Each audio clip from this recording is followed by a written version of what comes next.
Halo Infinite is having a bit of a comeback with lots of praise for the latest updates and content, but now they're receiving criticism about some of the monetization choices they have made. I was originally going to cover this purely because of the increased bundle prices and their response to why they raised some of the prices on some of the microtransactions, but we ended up not covering that, and then I saw new headlines about them in the crosshairs again, as a Halo Combat Evolved cosmetic armor set was costing more money than people thought that it should. And you're probably going to be surprised by what I think about that part of it, about the $22 for the throwback skin, because I might not agree with you, but I do want to first talk about what happened with the increased bundle pricing, because many people are right now telling me, they're like, man, Halo Infinite's back. I'm kind of excited to hear that. We covered Halo Infinite quite a bit when it first came out. We did a lot of great community game nights. I really loved the custom games.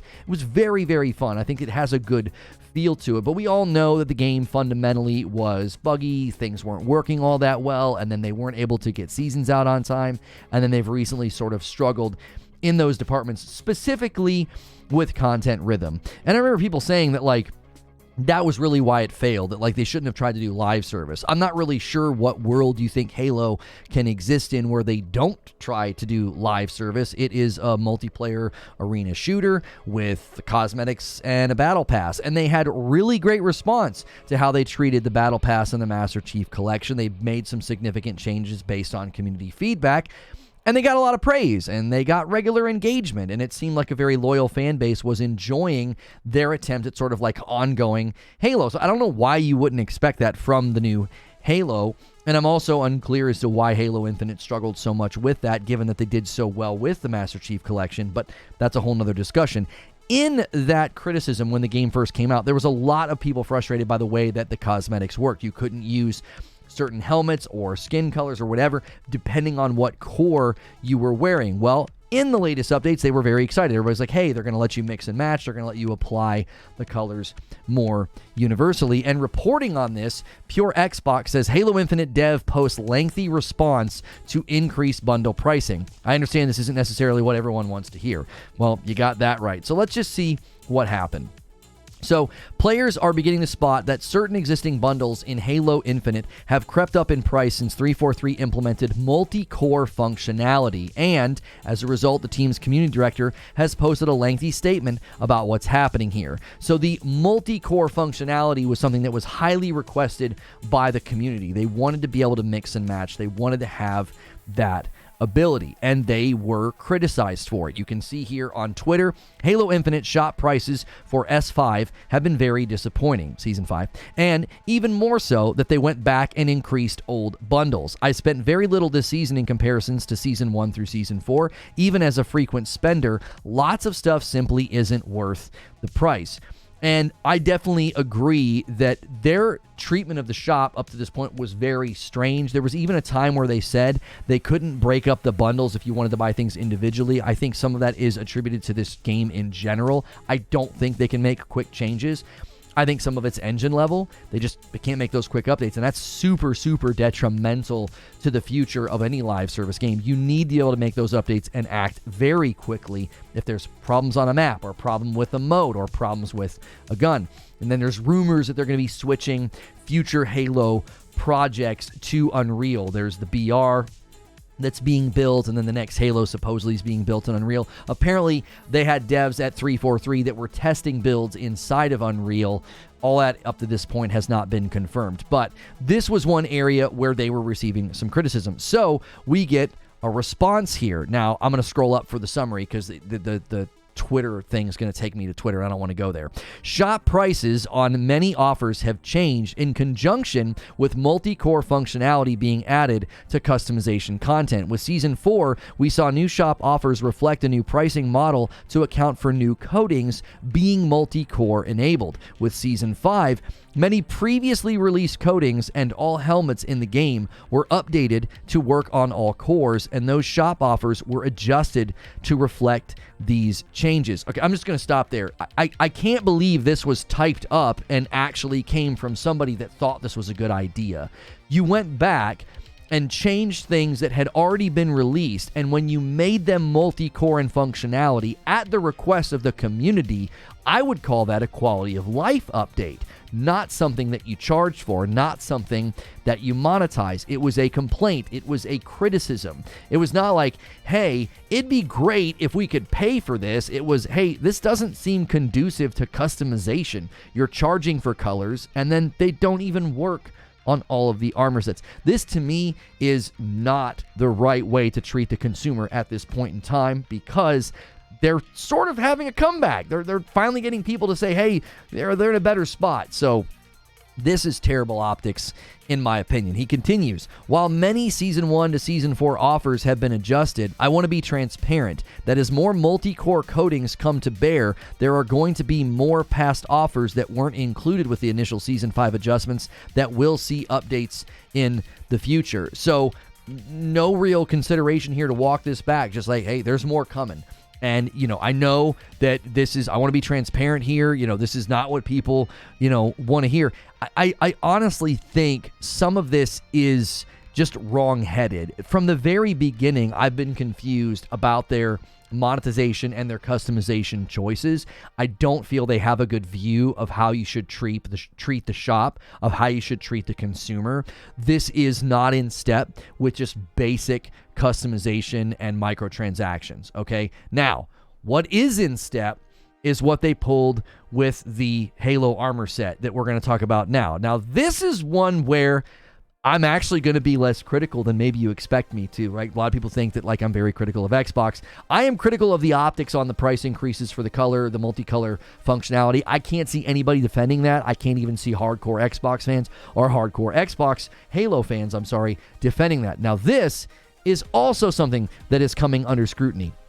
According to PC Gamer, Halo Infinite strains recent fan goodwill with Halo Combat Evolved cosmetic armor that costs twice as much as Halo Combat Evolved. That's a heck of a headline. The throwback skin's $22 price point hasn't gone over particularly well. Now, before we read this article, there he is. Doesn't he look great? Now, before we read this and react to it, I want to say, I have always said that the prices of cosmetics are not determined by what you think is the correct price. People say this all the time about Fortnite. That's ridiculous. $20 for a skin, that's overpriced. Calling a cosmetic item in a video game overpriced is a misnomer. That you can't claim that if the market is bearing it, if the market is supporting it. If people are willingly paying that money, you claiming it's overpriced when the value is completely subjective to the consumers that are purchasing it, there's no such thing. Now, you might determine that something is overpriced if nobody's buying it, and then the company responds by lowering the price. You essentially, it's kind of like bargaining. It's kind of like negotiating, right? You start high, and then you say, okay, nobody wants to bite, and then you're going to lower it down. If you're, negotiating your salary or something, then, take that into consideration. But people are considering this an honest-to-goodness comeback, as it says here in the article. Halo Infinite has been on a roll lately, with its latest season having the makings of an honest-to-good comeback. The game is now well-stocked with fun maps and game modes. While its battle passes have evolved from terrible to tolerable, the player count has jumped significantly, and a flood of nostalgia bait maps from Halo 3 will absolutely work on me, and we're just a week away. So the nostalgia with the maps is certainly something to consider, right? I think, honestly, that's probably why people are responding to this right now so negatively. And currently, Halo Infinite is actually still in a pretty good spot if you go to Xbox Most Played.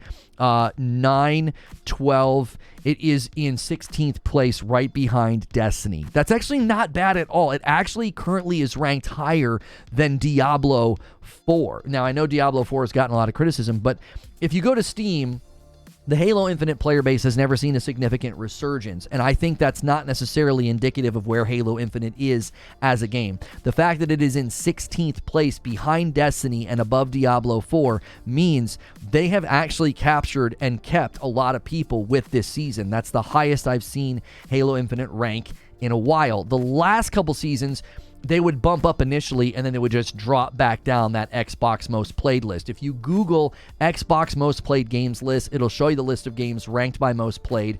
Honestly, the top of the list, it's really unfair because the top of the list is games like Fortnite, Call of Duty. Fortnite just launched the OG map. Call of Duty has an unbelievable amount of resurgence right now because of Modern Warfare 3. Then Roblox is up there, Apex is up there, Rainbow Six Siege, NBA 2K, Grand Theft Auto 5. Big surge there, right? Grand Theft Auto 6 just gets announced, kind of. Minecraft is up there. So those are the kind of games that are topping that list. Those first, I would say, 3 to 6 slots, they almost don't count. So in my mind, that almost puts Halo Infinite in the top 10 because some of those games you're just never going to compete with. They're too big.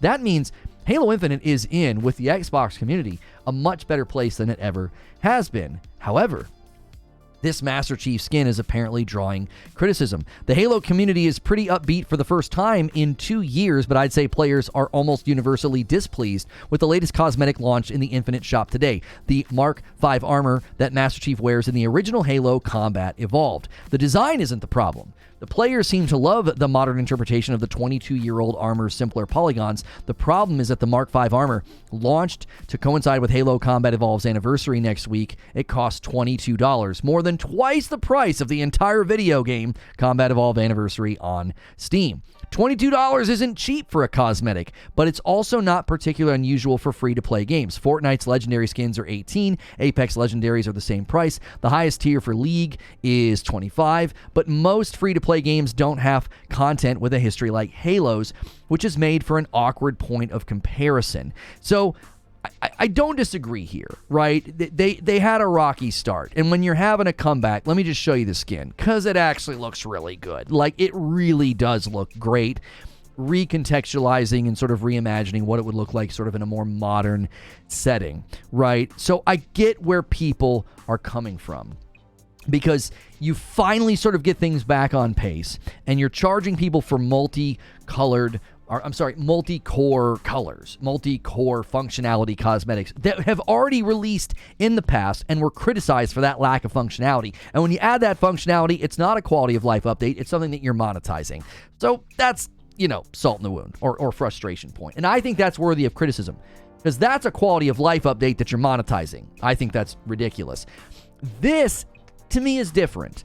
I think it's okay to charge that amount of money, because they probably know that right now, the number of people that are diving into Halo Infinite, this right here, they're buying it, right? They're going to complain, they're going to criticize, they're going to go to Reddit, they're going to go to Twitter, but the lion's share of the people that don't do that, they're just happy to be back in Halo. They've got this game back on the map in the most played, Xbox games, 15th or 16th place, up there with Destiny, above Diablo. That's impressive. That means a lot of people are playing.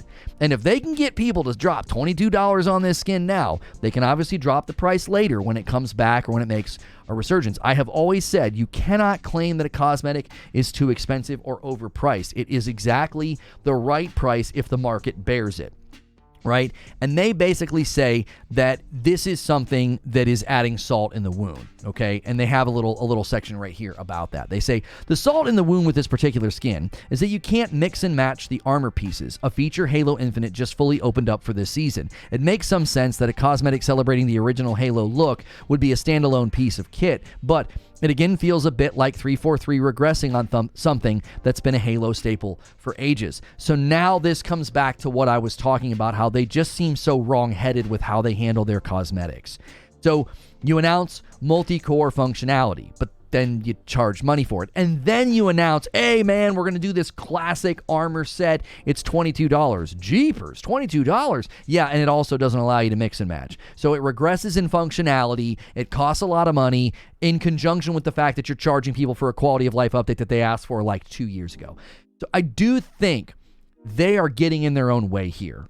And that's what frustrates me the most. Rather than being celebratory and having this be a time where they're doing discounts or nice little giveaways or thank you little packages for the most loyal fans or anything like that, it feels like they're trying to squeeze the people that are actually coming back and having a good time. And that's what I don't like about it. I don't have a problem with you charging $22 for a skin if people are going to buy it, right? They know their audience. They know there's likely people lining up to buy this thing.